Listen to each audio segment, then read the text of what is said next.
Hello there, my name is Barry and today I'm going to shoot out the Valeton GP-50 against a 10-15-year-old Zoom G1 on. It's only in the past couple of years that things like multi-effects processors and like especially small 2-button, 1-button multi-effects processors have actually sort of come into their own and become like really usable for professional musicians. And companies like Valeton and Sonic are really like, they're doing a great job. Models like the GP-50, the GP-5, the Sonic Pocket Master, they all sound absolutely phenomenal. But 10 years ago, we had a company called Zoom that made, and Digitech, there was the RP series from Digitech, but Zoom were one of the first sort of trailblazers of small, compact multi-effects processors that sort of just gave you a taste of every single effect.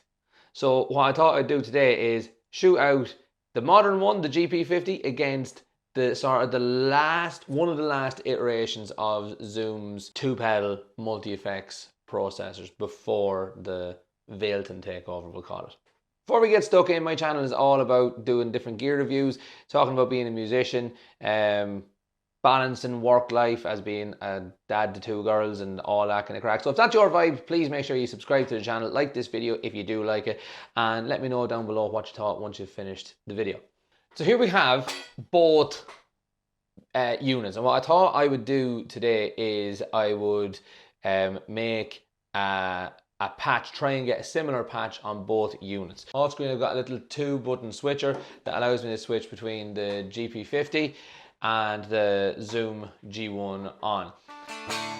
Usually if I was creating a patch with the GP-50 I would use the Valeton Suite app, but today I'm going to try and do it completely natively on the box here using like the buttons and stuff. Both of the units are battery powered. This has a built-in battery that is USB-C rechargeable. This is just powered by 4 AA rechargeable batteries at the moment, but as far as I know it can be powered via USB, albeit micro USB, or sort of like the edgy micro USB. Both of them are direct out, they're both going direct in, they both do amp modeling to certain degrees, so I thought they were a very fair comparison. So first of all, the one that I'm most familiar with is the GP-50. So we're going to get in here and we're going to try and make a patch. Yes, we're going to make a sound. So I'm just going to go for a generic rock sound because I think the vast majority of people who are using these things, who are using these things are going to do that. So we're going to go in here and I'm not sure if you can see, yeah, Dark Twin, Foxy, JC120, clean, matchless. Go for a UK 800. That's a JCM 800. I always use that. Let's turn it on. And then we also need to turn on the cab. It's just automatically matched the cab to the amp. Let's see what that sounds like.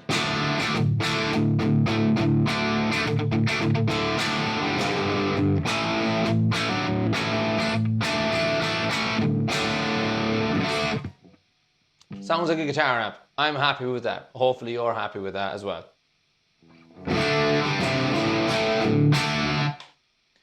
Sounds big, sounds dirty, sounds gritty, sounds fantastic. Right, let's swap over.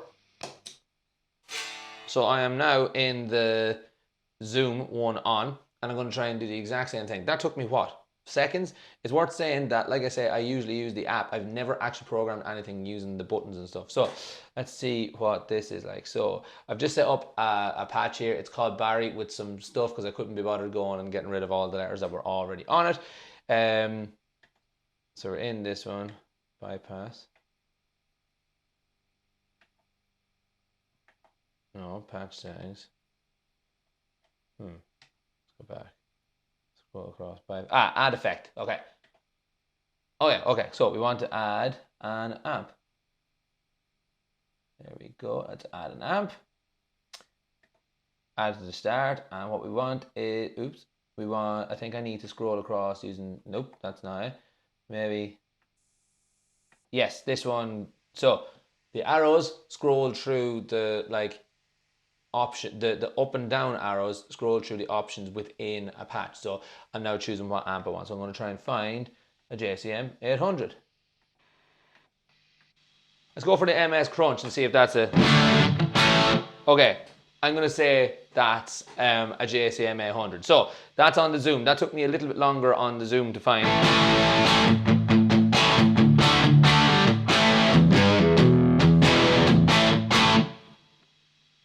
Okay, that's the Zoom.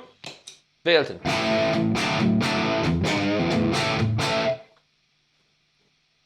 That's a no-brainer. Instantly, the GP-50 is so much better. But let's see if we can get the... So I'm going to say that the GP-50 is the benchmark, right? That's what we're aiming to get the Zoom to sound like. So let's go back to the Zoom and see if we can get that to sound like that.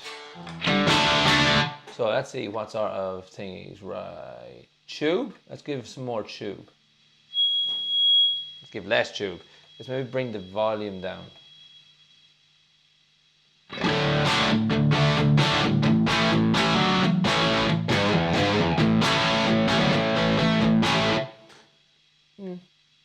Okay. It's a bit like, I don't know, like muddy.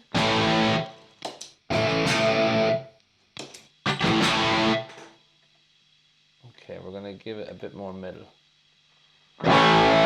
Okay, that's sort of getting closer. But it and let's take down the bass a bit because it is quite muddy.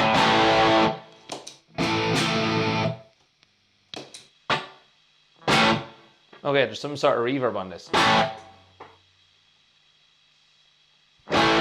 Sorry, the reverb was on the mixer, so I've turned that off.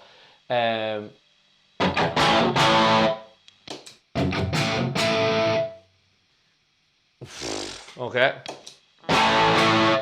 And then let's keep going. So I've turned down the bass, presence, cab is that. Okay, right, grand. Let's go back. Okay.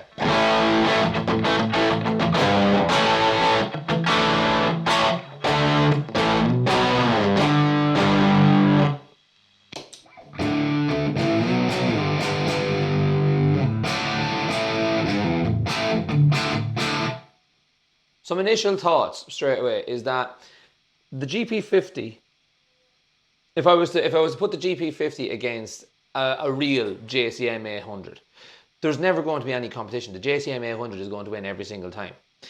However, when I put the GP-50 next to the Zoom, the amount of work I'm having to put in to get the Zoom to sound as good as the GP-50 out of the box, it's just not really... It's not that it's not worth it, but it's a lot of hassle. Let's just keep on going with this. So I'm going to add on some reverb. I might add on some chorus or something like that. Or let's just see where we can go with this.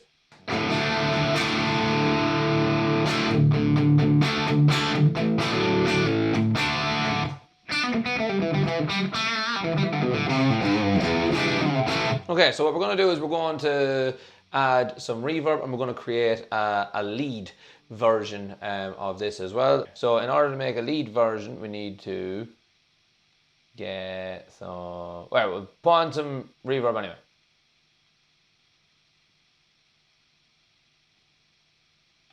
Nice.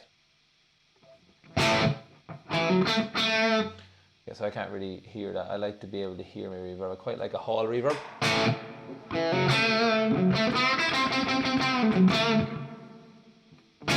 Okay, that works. That's fine. It's absolutely fine. It's not great, but it's fine. Let's go back to the Zoom. That just sounds... Oh. I don't know about you. I really don't like this. I really don't think... Okay, I'm going to make an executive decision. I'm going to change the amp and see if I can find a better sounding amp.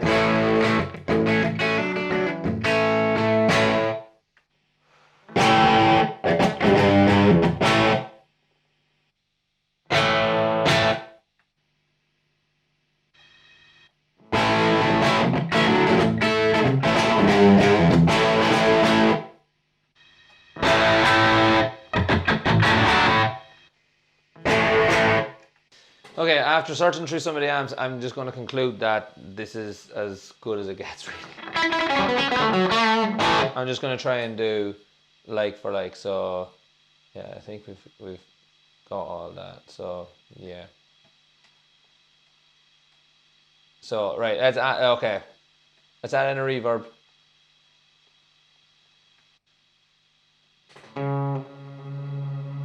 Whoa. Yeah, little fractions, air.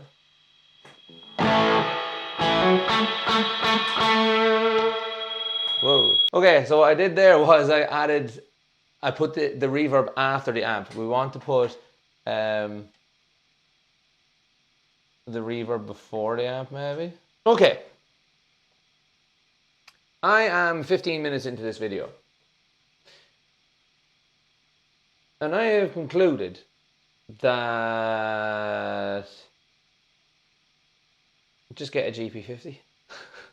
So, can I make a Zoom G1 on or any multi-effects processor from 10-15 years ago sound as good as a Valeton GP-50 or a modern day modeler?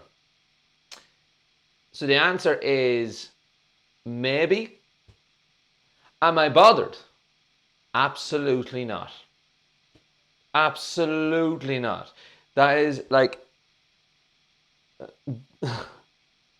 this video has been a disaster, but I'm actually really glad because I kind of pride myself on being someone that knows stuff, and I'm quite as in like I would like to think that I'm quite well up on how these things all work, and for some reason I am getting mental feedback trying to program in the Zoom G1 on, whereas with the with the Valeton GP-50, it just does it. You don't have to jump through all these hurdles. You don't have to understand signal flow. It just does it for you. So that's been a bit of a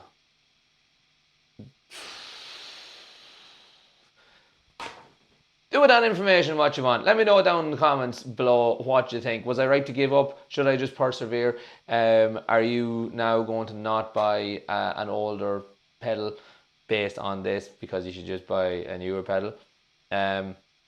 Subscribe if you want to see more disasters like this, and I'll see you in the next one.